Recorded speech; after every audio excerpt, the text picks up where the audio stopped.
جب کسی پریشانی میں مبتلا ہو جاتے ہیں نا تو ہماری خواہش ہوتی ہے، ہماری تمنا ہوتی ہے کہ ہم اس سے فوری طور پر نکل آئیں۔ تو اگر آپ اس پریشانی سے فوری طور پر نکلنا چاہتے ہیں، کوئی بھی آگے نئی آزمائش، نئی مشکل میں نہ گھریں، تو ایک دعا حدیث میں آتی ہے، اللہم انی اسألک تعجیل عافیتک وصبرا علی بلیتک او خروجا من الدنیا الی رحمتک۔ اس کا ترجمہ مفہوم بڑا خوبصورت ہے، اے اللہ میں آپ سے سوال کرتا ہوں تعجیل عافیتک، کہ مجھے فوری طور پر عافیت عطا فرمائی۔ یہ جو میرا دل ایک دم سے بیٹھ گیا ہے، میں غمگین ہو گیا ہوں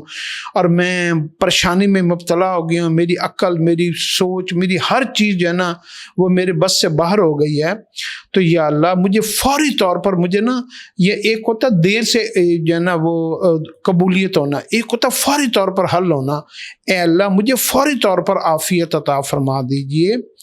وَصَبْرًا عَلَى بَلِيَّتَكَ، اور یہ جو پریشانی میرے اوپر آئی ہے اس پریشانی سے مجھے فوری طور پر صبر عطا فرما